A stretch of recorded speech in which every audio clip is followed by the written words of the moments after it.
Hey guys, Jeff here, bringing some more Black Ops 3 multiplayer gameplay, and I know, another video coming out of nowhere. Not used to this. I've been doing so much streaming lately, it's kind of weird posting a video as of normal. And a lot's going down in the Call of Duty community, but I want to go ahead and start off the video by letting you know that I do plan on doing a 24-hour stream this Saturday, April the 2nd, starting at noon. And no, this is not an April Fool's Day thing. I know a lot of people out there are trying to participate in the whole April Fool's Day joke. Pretty much when it gets to that point where everybody's doing it, you pretty much know that most of it's fake, so I don't like partaking in it. But yes, I am doing a 24-hour stream this Saturday, April the 2nd, because, like I said, we got the sponsor button, and I kept saying if we eventually got that button, I would do a 24-hour stream the weekend following it. Well, it has arrived, so can't wait to get this going on. But like I mentioned in the beginning, a lot of stuff has been going down here on the Call of Duty community. We got leaks, supposedly leaks galore, coming out for the next Call of Duty from Infinity Ward, which is supposed to be in space, and it's not just like a Ghost where we go up for a little bit and do a couple missions. The rumor is that it's going to be so far into the future, it's like 2200 year 2300, something like that, and we're supposed to have like fights in space and stuff like that. And I don't know. See, here's the thing. Since the month or 2 months into Advanced Warfare, everybody's been saying we want an old school COD.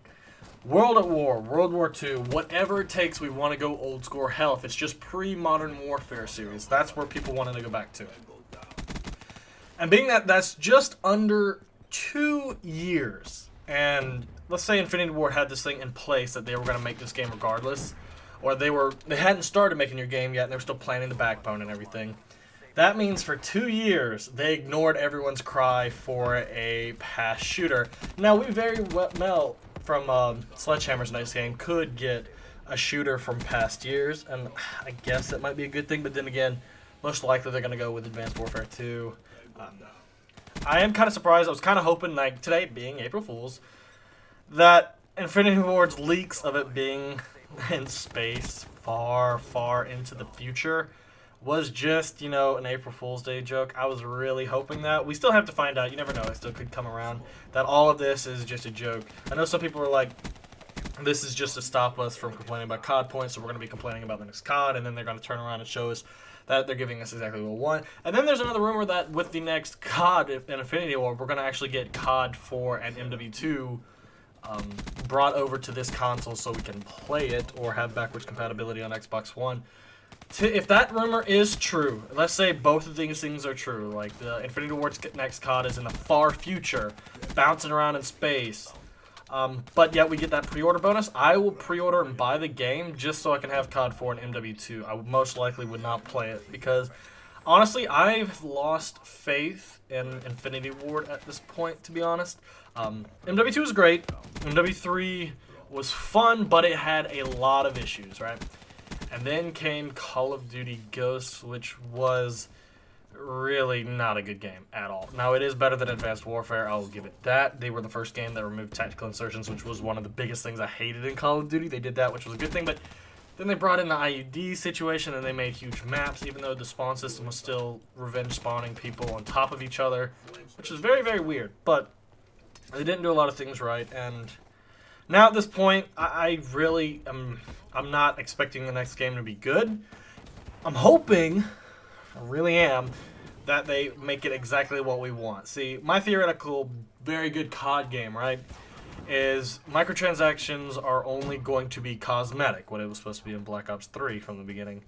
Boots on the ground. Kill streaks are like MW2 or MW3. No support streaks, no death streaks. I see Specialist as support streaks, so I would like that to go back to being kill streaks, if anything. Take all those and make them kill streaks. Great maps. Black Ops 3, for the most part, has good maps, so I think they did solid there. I'd like to see that come out of the Infinity Ward again. I would like to see a large gun selection, a large kill streak selection. I would like it to go back if we do this whole season pass thing. Like, perfectly, if we could go back to MW3's DLC model where we get a new piece of content every single month, that is definitely something I would be interested in, because not only did we get DLC every month, we were getting, I believe the face-off stuff we got were free. Face-off was really fun, the 1v1, 2v2, and 3v3. It was very interesting and changed things up if you wanted to just go chill on a couple of the maps and mess around. I really did like that. So I would like Infinity Ward overall to take the best things out of all the previous CODs and finally bring them into one. COD 4, for the most part, had balance, right? MW2 was just overall extremely fun. Yes, it did have death streaks and OMA noob tubes, but I keep saying with MW2, if they just took Danger Close and turned it into Flak Jacket instead of its current form, then that game, most of the issues would have been fixed almost immediately, because if people were doing OMA tubes and you were rocking pretty much Flak Jacket from like Black Ops 1 level, those things wouldn't have done anything to you. You might have lost 5 HP per tube. So it would have taken a lot. So that would have been a quick fix. And yes, Commando just dropping off the launch would have probably been good. But overall, it was a great and fun game. MW3, I loved Specialist. I loved the Moab. And when I played with Specialist for 8 months straight, right? There was, what, 4 months left before the next COD came out? That's when I switched over to Assault Kill Streaks, and I was able to go from there. So carry that over. Specialist from MW3. If you bring it over from Ghost in that form, I hated that. Everyone always tried to say that Specialist was overpowered because you got all the perks in the game, whereas my argument was always, but I died in the same amount of bullets. How is it overpowered if you can still kill me in like 4 shots from an ACR? Even if I didn't have the first bonus perk, you could kill me 4 shots from an ACR. So I never understood why people complained about it, because it felt balanced. It was just me, my gun, my perks going for the Moab. I mean, I could see the argument of people saying, yeah, running Specialist, people didn't play the objective. But you were actually more inclined to PTFO when you had Specialists, just because you could survive more stuff, staying off radar, and I guess know where people were at because you could sound horn, stuff like that. And the Server Pro was broken in its own stuff. It shouldn't have been as good as it was. But if you can combine all the best stuff and, you know, keep the no-tac inserts coming out of Ghost, and bring those weapons, it's like Ghost did it right with the DLC model over there for the most part.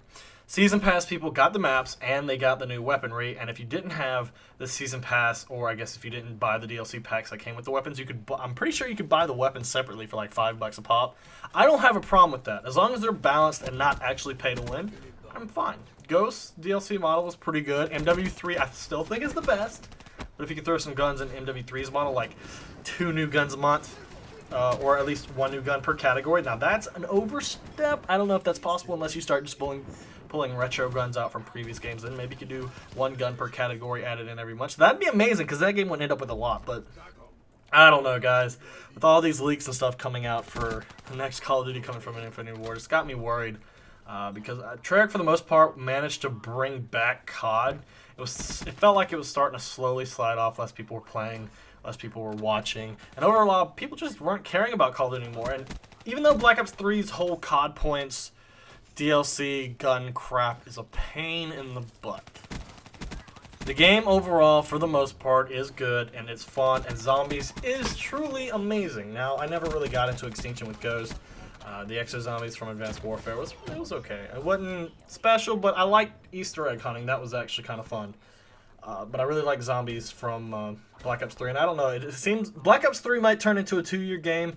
I know Black Ops 2 was a 3-year game, but I know mods are in alpha testing for PC, so that could help with like the whole PC community lasting a little bit longer. I don't know, man. We also saw that listing, I guess Activision trying to hire people for COD Online to bring it over to NA. I have, believe it or not, been trying to work on getting it so I can play it on PC. I know the ping is going to suck, but I'm trying to get on play it, especially because, yes, I have been watching Mark Music, and it looks a lot of fun. So even with the bad ping, I'm going to try to get on there. But I don't know. With all those things happening and these rumors, like COD's going to be far in the future in space, but we're going to get COD 4 and MW2 as pre-order bonus, and they're trying to bring COD Online over here. It seems like Activision might be prepping, if this is all true, for Infinity Ward's next COD to not do well. If they're going to try to bring all that over just to keep people entertained with Call of Duty as a whole. That way when either Sledgehammer and Treyarch come around the following years, that the game hasn't like really officially died off. But I would, if anybody from Activision is watching, I would urge you to try to go back to DLC models that are fair. I understand that you are a business and trying to make money, but if you're going to do this whole supply drop system, please take a page out of Valve's book with CSGO. The way they've got this thing set up is perfect. Set up to where you have different variants of knives. Effectively, they're all cosmetic, but they're exceedingly rare on the same levels of CSGO to actually get, and then make it to where people can sell them like on a market or something. You can figure this out, even if it's like we have to buy COD points and then use COD points to buy the thing, and then we can use COD points to exchange back out for real money. take 10, 20, 30%, 50%, I don't care. But if you set up a system like that, it will be more fair, because if someone gets extremely lucky and pulls an amazing knife worth a couple $100, well, you might get $100, and then we have $100 to spend on all the DLC if we choose to do so. I don't care about the CSGO model. You get cases for free, but you have to buy the keys, or you can buy cases and buy keys. And then you can buy the stuff on the open market, and you can even take 10% off the item, so you can like double hit people for all I care. But with the whole gun situation where it is actually a stat change, just give it to us. Either give it to us from the season pass with each DLC, or in a monthly drop, just to keep the game nice and fresh. Because in its current situation, I don't like it. I know a lot of other people don't like it, and people are trying to call for boycotting it. It's not going to happen, guys. There's so many people out there who don't watch YouTube, or get pissed off at this, who are dumping money. It's kind of like people who are playing like Candy Crush. They're going to dump money into it regardless of what other people think, just because they're addicted to it. And it's kind of like, you know, gambling, because you're putting money in for a chance of something amazing to happen. But that's all I've got for today, guys. Like I said, I will be doing a 24-hour stream Saturday, April the 2nd, starting at noon. If you would like to stop by, say hi. We're going to do that. I think the goal we're aiming for is 60,000 subscribers by the end of it. I don't know if we'll be able to pull it off. We're already close to 58K. But if you want to bring in your friends, your family, your tactical grandma, you know, stuff like that, help them watch, help them subscribe, that would be amazing. But I guess until the next video, guys, I will talk to you later. Take it easy.